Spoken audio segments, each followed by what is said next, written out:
Tyler Reddick starts from the pole at Talladega tomorrow. He has 5 wins in 9 races. He leads the championship by 105 points. He won at Talladega in 2024. He won the Daytona 500. He won at Atlanta, another drafting track.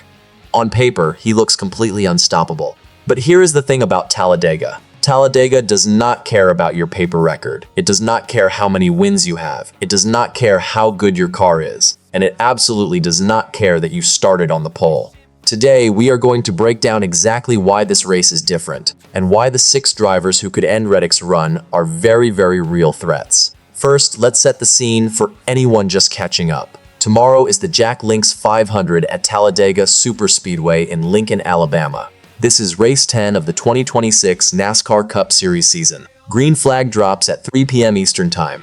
This morning, qualifying was supposed to happen. Instead, storms moved through the area and NASCAR had no choice but to cancel the session entirely.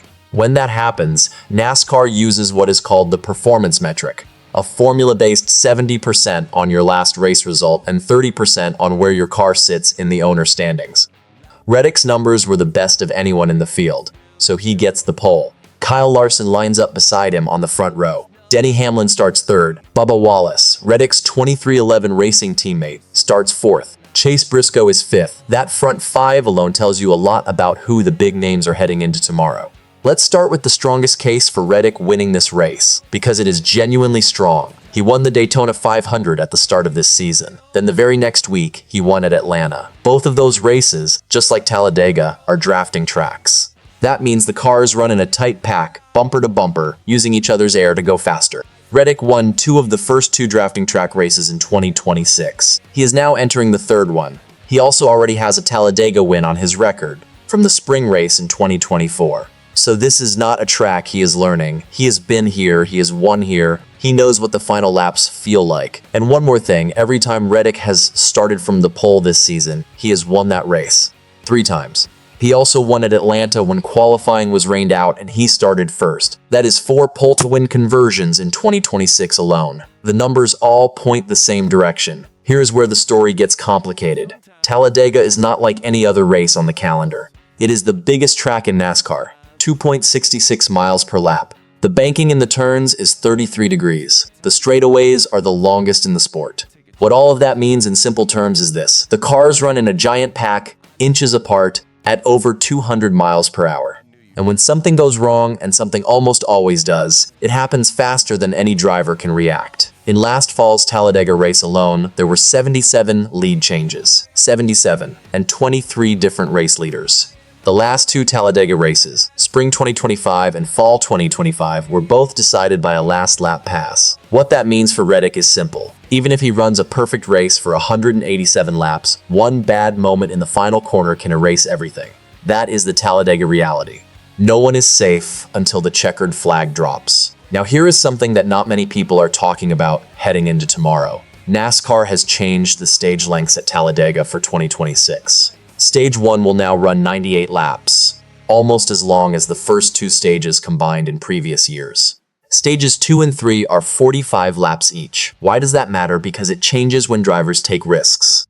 In the old format, drivers could afford to play it safe in Stage 1 and build towards Stage 2. Now, Stage 1 is so long that team strategy, tire usage, and fuel management all shift. Drivers who burn through resources too early trying to score stage points could find themselves exposed late, and in a race where the final 45 laps can produce total chaos. Being exposed late is very dangerous. This new stage format has not been tested at Talladega before. Nobody knows exactly how it will play out. That unpredictability adds another layer of risk for every driver, including Reddick. Let's get to the drivers who have a genuine chance to stop Reddick tomorrow. Brad Keselowski, 6 wins at Talladega. That is the most of any active driver on the grid. He leads in 26 of his 34 career Talladega starts. He knows this track better than anyone racing tomorrow. Ryan Blaney, 3 wins at Talladega, most recently in the fall of 2023. His approach is patience. He rarely forces early moves, he stays clean, and he puts himself in position for the final restart. Joey Logano, also 3 Talladega wins. He is listed as one of the early favorites alongside Reddick. He leads in Talladega races consistently. His last win at this track was 2021, but his experience is undeniable. William Byron. Here is the stat that stands out for Byron. He is one of only 2 active drivers to have finished on the lead lap in every single next-gen car race at Talladega, all 8 of them. The other driver is Kyle Busch. That is not luck. That is someone who knows how to survive this track. Byron has 5 top 5 finishes at Talladega in his career and is still looking for his first win there. Bubba Wallace. He is Reddick's own 2311 racing teammate. He has a Talladega win. He has been one of the most comfortable drivers in the draft over the past 3 years. And at Talladega, where alliances between cars determine who gets the final push, having a teammate who is also a strong drafter is a major factor.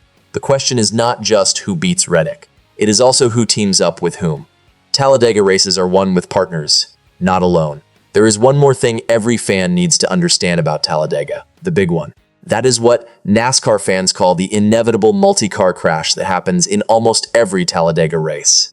Cars running 200 miles per hour in a tight pack, when one car makes a mistake, the cars behind it have almost no time to react. What starts as a 2-car touch can become a 15-car pileup in under 2 seconds. Reddick knows this better than anyone. He has been caught in it before. In a previous Talladega playoff race, he was involved in a late crash and finished 20th despite running among the leaders. His average finish at Talladega is not as strong as his overall 2026 average of 5.0. The track has bitten him before. No amount of momentum protects you when 39 other cars are sharing the same piece of road at top speed. All it takes is one. Now, to be fair, the case for Reddick winning tomorrow is still the strongest case in the field.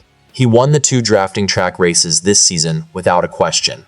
His car has been the best car in NASCAR for 9 consecutive races. His average finish this season, 5.0, is the best in the sport. He holds a 105-point championship lead. That kind of consistency is not something you just switch off. There is also a real argument that momentum and confidence matter even at a track like Talladega. A driver who knows he has the fastest car and the support of a strong teammate, Bubba Wallace, is in a better position than a driver who is searching for speed. Talladega is unpredictable, but Reddick is the one driver in the field who has shown the ability to make winning look routine even when conditions work against him. That is the other side of this story, and it is a legitimate one. Here is the honest verdict. Tyler Reddick is the best driver at the track tomorrow. Full stop. The stats, the pole, the form, the history, all of it points to him. But Talladega has ended the runs of dominant drivers before. The track does not grade on a curve. Experience matters here. And Keselowski, Blaney, and Logano have more of it than Reddick does at this specific venue. If Reddick wins tomorrow, he becomes the first driver since Dale Earnhardt in 1987 to win 6 of the first 10 races of a Cup Series season. That would be one of the most remarkable individual achievements in the modern era of NASCAR. But if Talladega chaos claims him, and it absolutely can, then we will see that 105-point championship buffer matter more than ever, because he has built a lead that protects him even on bad days. One question before you go. Tomorrow at Talladega, do you think Reddick makes it 6 wins? Or is this the race where Talladega finally reminds him that no one is untouchable? Drop your pick in the comments. I genuinely want to know what you think is going to happen.